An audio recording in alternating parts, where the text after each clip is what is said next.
Subscribe करंतु आम channel को आउ प्रेस करंतु बेल आइकन को जहाद्वारा आम लेटेस्ट वीडियो नोटिफिकेशन आपण मानकु सर्वप्रथम मिल जिवो। नमस्कार बंधुगण ओम नमः शिवाय। आपण मानकु आम यूट्यूब चैनल को स्वागत। बंधुगण आगामी 48 घंटा अर्थात आगामी 2 दिन रे जदि आमे कहिबा आपणक जीवन रे महापरिवर्तन आसीबाकू जाउछि। आपणकर संपूर्ण राशिफल 100% सठिक आमे आज आपण मानकु कहिबाकू जाउछु। फ्रेंड्स, ग्रहंकर बदलुथुबा चाल आपणक जीवन रे सब प्रकार तूफान आनिबा पई जाउछि। ए तूफान रे जदि कहिबा आपणकर भाग्य संपूर्ण भाव रे बदली जिवो। संपूर्ण वीडियो जानिबा पई वीडियो को आरंभ रु पूरा शेष पर्यंत देखंतु, कारण आज जो ग्रहंकर चाल रे परिवर्तन हेउछि ताहा बहुत ही भाग्यशाली गोचर हेबा पई जाउछि। कारण चंद्रमा ए समय रे जदि कहिबा मेष राशि रे संचार करिवे, तो ग्रह मानकर चक्रव्यूह रे आपणकर जीवन केउंठी ना केउंठी अटकी जे रहिथिला एबे परिवर्तन हेबाकू जाउछि। तेणु ध्यानर सह वीडियो को देखंतु। आपणको आपणको जीवनर प्रतिटी क्षेत्र रे भिन्न भिन्न प्रकारर कार्य सफलता देखिबाकू मिलिबो। जानिबा ए 48 घंटा रे आपणकर स्वास्थ्य किपरि रहिबो, चाकरीर स्थिति किपरि रहिबो, व्यापार वाणिज्य किपरि रहिबो, आर्थिक किपरि रहिबो, सबुठारु प्रथम आपणकर शरीर किपरि रहिबो, सब किछि पूरा प्रथमरु शेष पर्यंत आज आमे आपण मानकु कहिबु। किछि सावधानता आपणक पई रहिछि, तेणु ताकू देखिबा पई भी आज आदौ भी भूलंतु नाही। कारण ग्रह मानकर जो परिवर्तन हेउछि सेथिरु बंचिकी रहिबा आपणक पई बहुत अधिक जरूरी अटे।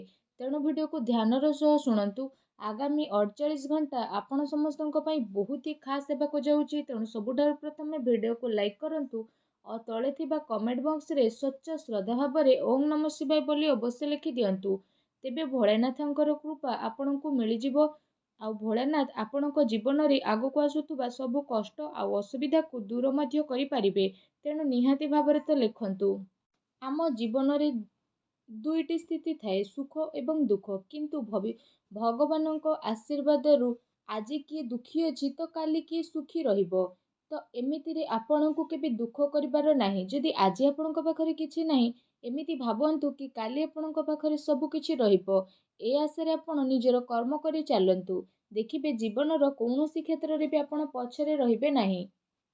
निजर सामर्थ्य ठारू अधिक ए दिन रे किछि भाबंतु नाही। जदि निजे जेतिकी इनकम करूछंती ताठारू अधिका किछि करबा पई भाबिबे तो बड़ नुकसान आपणकू होई पारे। निजर ताकत उपरे भरोसा आउ संतोष रखंतु। यह आपणक स्वयं सुखर कारण बनि जिवो। जदि आमे कहिबा ए 2 दिनर संपूर्ण राशिफल विषय रे, तो किछि विशेष योजना ए दिन रे बनिबो और ताकू कार्यस्थित करबा पई भल सहयोग मिलिबो। ता सहित लोकंकर सहयोग आपणकर छवि को आहुरी अधिक दुनिया रे देखैबो। ता सहित आपणको जो खुशीर तलाशी थिला से सब आपणको प्राप्त हेबो। निजको साब्यस्त करबा पई बहुत भल स्थिति आपणकर बनुछि। तर्तरे करा जाइथिबा निर्णय भूल साब्यस्त होई पारे। सेथि पई साहस बनेकी रखिबार अति आवश्यकता रहिछि। वित्तीय कार्य रे हिसाब किताब करबा समय रे सावधान रुहंतु। बिजनेस रे मैन्युफैक्चरिंग काम रे अधिक ध्यान दियंतु। शीघ्र ही आपणकर सब इच्छा आकांक्षा पूर्ण हेबो। ता सहित आपण आपणकर प्रतिटी कार्य को सफलता पूर्वक करबा पई चेष्टा मध्य करंतु। एहा सहित जदि कहिबा पति पत्नी संबंध रे मधुरता आसीबो।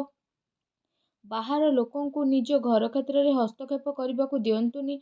प्रेम संपर्क कारण मानहानि स्थिति मध्य बनुछि। ता सहित एमिति किछि लोकों सह साक्षात हेबो जे आगो को जाई आपणक पई बहुत ही लाभदायक साब्यस्त हेबे। व्यस्तता कारण आपणकर व्यक्तिगत कारण रे समय को बितेबे।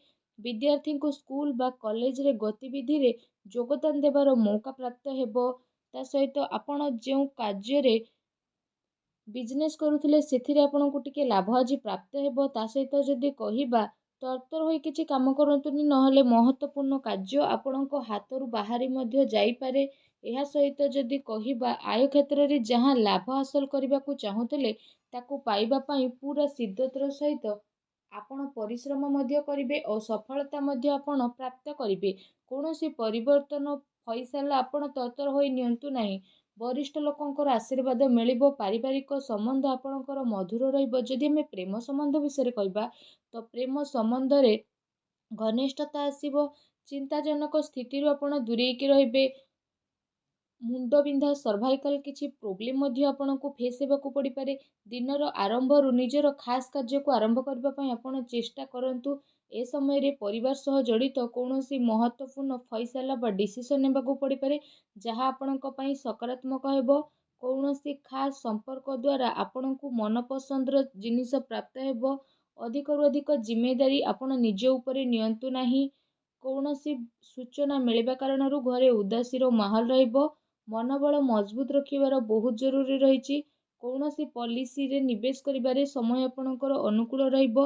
ବିଜନେସ୍ ପାଇଁ ବି ସ୍ଥିତି ଆପଣଙ୍କର ବହୁତ ଭଲ ରହିବ। ମହିଳାମାନେ ବ୍ୟବସାୟ ପ୍ରତି ଅଧିକ ସକ୍ରିୟ ରହିବେ। ସଫଳତା ମଧ୍ୟ ଆପଣଙ୍କୁ ପ୍ରାପ୍ତ ହେବ। ଆପଣଙ୍କର ଅହଙ୍କାର ସବୁ ଦୂର ହେବ। କାର୍ଯ୍ୟ ଆପଣଙ୍କର ଦୂର ମଧ୍ୟ ହୋଇପାରେ। ପତି ପତ୍ନୀଙ୍କ ସମ୍ବନ୍ଧ ବହୁତ ମଧୁର ରହିବ ତଥା ଘରେ ଶାନ୍ତିର ମାହୋଲ ବନିବ। କିନ୍ତୁ ଧ୍ୟାନ ରଖନ୍ତୁ, ପ୍ରେମ ସମ୍ବନ୍ଧକୁ ଆହୁରି ଅଧିକ ଭଲ କରିବା ପାଇଁ ଆପଣ କିଛି ନା କିଛି ନୂଆ କରନ୍ତୁ। ତା ସହିତ ଅନୁଭବୀ ଲୋକଙ୍କର ମାର୍ଗଦର୍ଶନରେ କୌଣସି ମୁସ୍କିଲର ସମାଧାନ ମଧ୍ୟ ହୋଇଯିବ। କୌଣସି ପୂର୍ବ ଯୋଜନାକୁ ପ୍ରୟାସ କରିବାରେ ଦିନ ଠିକ୍ ରହୁଛି। ଘରର ବୃଦ୍ଧ ଲୋକଙ୍କର ଆଶୀର୍ବାଦ ସହଯୋଗ ପ୍ରାପ୍ତ ହେବ। ନିଜ ବ୍ୟକ୍ତିଗତ କାର୍ଯ୍ୟକୁ ନଜରଅନ୍ଦାଜ କରି ଅନ୍ୟକୁ ସାହାଯ୍ୟ ସହଯୋଗ କରନ୍ତୁ, ଯାହାର ନକାରାତ୍ମକ ପ୍ରଭାବ ଆପଣଙ୍କ କାର୍ଯ୍ୟ ଉପରେ ପଡ଼ିପାରେ। ଏ ସମୟରେ କୌଣସି ପ୍ରକାରର ବାଦବିବାଦ ଠାରୁ ଦୂରେଇ ରୁହନ୍ତୁ, କାରଣ ଏ କାରଣରୁ ଆପଣଙ୍କର ବ୍ୟକ୍ତିଗତ କାର୍ଯ୍ୟରେ ବ୍ୟବଧାନ ମଧ୍ୟ ଆସିପାରେ। ତା ସହିତ ବ୍ୟବସାୟ କୌଣସି ମହତ୍ତ୍ୱପୂର୍ଣ୍ଣ ସୂଚନା ଏ 2 ଦିନରେ ଆପଣଙ୍କୁ ମିଳିବ। ତା ସହିତ ବହୁତ ଭଲ ସ୍ଥିତି ମିଳିବା କାରଣରୁ ଆପଣଙ୍କୁ ଏତେ ଥକାପଣ ହେବନି। ସରକାରୀ ଚାକିରି କରୁଥିବା ବ୍ୟକ୍ତିଙ୍କୁ ଭଲ ଜିମ୍ମେଦାରୀ ମିଳିବ। ପତି ପତ୍ନୀଙ୍କ ଭିତରେ କୌଣସି ଛୋଟ କଥାବାର୍ତ୍ତାକୁ ନେଇ ଲଢ଼ାଇ ଝଗଡ଼ା ଭଳି ସ୍ଥିତି ରହିବ। ନିଜର ସ୍ୱଭାବରେ ପରିବର୍ତ୍ତନ ଆଣନ୍ତୁ। କୌଣସି ଖାସ୍ ଭଲ ସମ୍ପର୍କ ଆପଣଙ୍କର ଆସିବାର ବନୁଛି। ସ୍ୱାସ୍ଥ୍ୟ ପ୍ରତି ସଜାଗ ରହିବାର ଆବଶ୍ୟକତା ରହିଛି। ନିଜର ଖାଦ୍ୟପେୟ ଆଉ ଆରାମରେ ଆପଣ ବିଶେଷ ଭାବରେ ଧ୍ୟାନ ଦିଅନ୍ତୁ। ଘରେ କୌଣସି ନୂଆ ବସ୍ତୁ ବା ଇଲେକ୍ଟ୍ରୋନିକ୍ ଜିନିଷ କିଣାକିଣି କରିପାରନ୍ତି। ଜମିବାଡ଼ି ସମ୍ବନ୍ଧିତ କାର୍ଯ୍ୟରେ ପ୍ରଗତି ଉପରେ ବିଶେଷ ଭାବରେ ଧ୍ୟାନ ଦିଅନ୍ତୁ। ମହିଳାମାନେ ନିଜର ଯୋଗ୍ୟତା କାର୍ଯ୍ୟବର୍ଗ ଉପରେ କୌଣସି ମହତ୍ତ୍ୱପୂର୍ଣ୍ଣ କାର୍ଯ୍ୟ ହାସଲ କରିବେ। ନିଜର ଉପଲବ୍ଧି ଅନ୍ୟ କାହା ଆଗରେ ବଖାଣି କରନ୍ତୁ ନାହିଁ। କୌଣସି ସମ୍ପର୍କୀୟଙ୍କ ସହ ଆପଣଙ୍କର ଲଢ଼େଇ ଝଗଡ଼ା ହୋଇପାରେ। ଭଲ ହେବ କି ଛୋଟମୋଟ ନକାରାତ୍ମକ କଥାକୁ ନଜରଅନ୍ଦାଜ ଆପଣ କରନ୍ତୁ। ଯୁବବର୍ଗଙ୍କୁ ନିଜର ଲକ୍ଷ୍ୟ ଉପରେ ଧ୍ୟାନ ଦେବାର ଆବଶ୍ୟକତା ରହିଛି। କାର୍ଯ୍ୟକ୍ଷେତ୍ରରେ ବ୍ୟବସାୟିକ ସ୍ଥିତି ବହୁତ ଭଲ ରହିବ। ଆର୍ଥିକ ମାମଲାରେ ଘରର କୌଣସି ବରିଷ୍ଠ ବ୍ୟକ୍ତିଙ୍କର ମାର୍ଗଦର୍ଶନ ସହଯୋଗ ଆପଣଙ୍କ ପାଇଁ ଉପଯୁକ୍ତ ସାବ୍ୟସ୍ତ ହେବ। ଚାକିରିପେଶା ବ୍ୟକ୍ତିଙ୍କୁ ସାବଧାନ ବନେଇବାର ଅତି ଆବଶ୍ୟକତା ରହିଛି। କୌଣସି ବରିଷ୍ଠ ବ୍ୟକ୍ତି ଆପଣଙ୍କ ଉଚ୍ଚ ଅଧିକାରୀଙ୍କ ସହ ବିବାଦ ବା ଝଗଡ଼ା ହୋଇପାରେ। ପାରିବାରିକ ବାତାବରଣ ସୁଖପୂର୍ଣ୍ଣ ରହିବ। ପତି ପତ୍ନୀ ଜଣେ ଆଉ ଜଣଙ୍କର ଭାବନାକୁ ସମ୍ମାନ ବନେଇକି ରଖିବେ।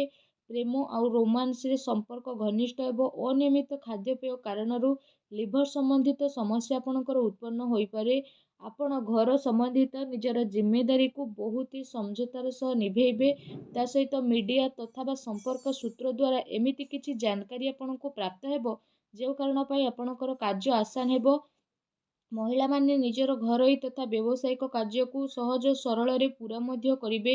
ମାତା ପିତାଙ୍କ ସ୍ୱାସ୍ଥ୍ୟ ଚିନ୍ତାର କାରଣ ମଧ୍ୟ ବନିବ। ନିଜ ଇଚ୍ଛାକୁ ପୂର୍ତ୍ତି କରିବା ପାଇଁ ଆପଣଙ୍କୁ ଅଧିକ ପ୍ରୟାସ କରିବା ପାଇଁ ପଡ଼ିପାରେ। କଥାବାର୍ତ୍ତା କରିବା ସମୟରେ ଆପଣ ବିଶେଷ ଭାବରେ ସାବଧାନତା ରଖନ୍ତୁ। ଆପଣଙ୍କର ଭୁଲ କଥା ଆଉ କାହାକୁ ଆଘାତ କରିପାରେ। ବ୍ୟବସାୟରେ ପୂର୍ବ କିଛି ସମୟରେ ଚାଲୁଥିବା ଅସୁବିଧା ସବୁ ଦୂର ହେବ।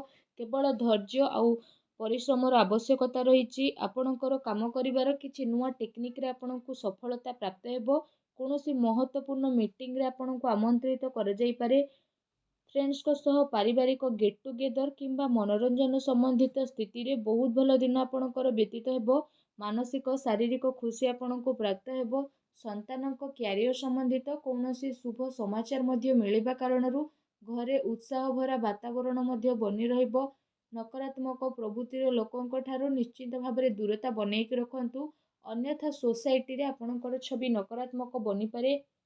ଭୁଲ କାର୍ଯ୍ୟ କରିବାକୁ ଦୂରେଇ ରୁହନ୍ତୁ। ସମୟ ଅନୁସାରେ ଜିନିଷ ବ୍ୟବସ୍ଥିତ ନିହାତି ଭାବରେ ହେବ। ବ୍ୟବସାୟରେ ନୂଆ ଯୋଜନା ଆଦୌ ବନାନ୍ତୁ ନାହିଁ। ମୁସ୍କିଲ ଆସିବା ଦ୍ୱାରା ଘରର ବରିଷ୍ଠ ଲୋକଙ୍କର ପରାମର୍ଶ ନେବାର ଅତି ଆବଶ୍ୟକତା ଏ ଦିନରେ ରହିଛି। ଅଫିସରେ ନିଜ ସହଯୋଗୀଙ୍କ ସହ ବିବାଦର ସ୍ଥିତି ବନେଇବାକୁ ଆଦୌ ଦିଅନ୍ତୁନି। ପତି ପତ୍ନୀଙ୍କ ଭିତରେ ଆପୋଷିକ ସାମଞ୍ଜସ୍ୟ ଭଲ ରହିବ। ଘର ବ୍ୟବସ୍ଥା ସୁଖଦ ଆଉ ଅନୁଶାସନପୂର୍ଣ୍ଣ ରହିବ। ଯୁବବର୍ଗ ପ୍ରେମୀ ସ୍ଥିତିକୁ ନେଇ ଖୁସି ରହିବେ। ନକାରାତ୍ମକ ବିଚାର ଭାରୀ ହେବା କାରଣରୁ ଆପଣଙ୍କ ସ୍ୱାସ୍ଥ୍ୟ ମଧ୍ୟ ପ୍ରଭାବିତ ହେବ। କିଛି ସମୟ ଧ୍ୟାନ ବା ମେଡିଟେସନରେ ଆପଣ କମେଇବେ। ସ୍ଥିତି ଆପଣଙ୍କ ପାଇଁ ବହୁତ ଭଲ ରହିବ। ବ୍ୟବସାୟରେ ଏ ଦିନରେ ପାରଦର୍ଶିତା ରଖିବାର ଅତି ଆବଶ୍ୟକତା ରହିଛି। ଅଧିକ କାର୍ଯ୍ୟ ଚିନ୍ତା କାରଣରୁ ମୁଣ୍ଡବିନ୍ଧା, ପେଟ ବଥା ଭଳି କିଛି ସମସ୍ୟା ଆପଣଙ୍କୁ ଆସିପାରେ। ତେଣୁ ନିଜର ଜୀବନରେ ଖୁସି ବନେଇକି ରଖିବା ପାଇଁ ଭିଡ଼ିଓକୁ ଲାଇକ୍ କରି ଦିଅନ୍ତୁ ଓ ତଳେ ଥିବା ଆମ କମେଣ୍ଟ ବକ୍ସରେ ସଚ୍ଚା ଶ୍ରଦ୍ଧା ଭାବରେ ଓମ୍ ନମଃ ଶିବାୟ ବୋଲି ଅବଶ୍ୟ ଲେଖି ଦିଅନ୍ତୁ। ଏହା ସହ ଫ୍ରେଣ୍ଡସ୍କୁ ନିଜର ଫ୍ରେଣ୍ଡସ୍ ରିଲେଟିଭ୍ଙ୍କ ସହ ହ୍ୱାଟ୍ସଆପ୍ ଗ୍ରୁପ୍ରେ ସେୟାର କରିବା ପାଇଁ ଆଦୌ ବି ଭୁଲନ୍ତୁ ନାହିଁ। ଆପଣଙ୍କ ଦିନ ଶୁଭ ମଙ୍ଗଳମୟ ହେଉ। ଧନ୍ୟବାଦ।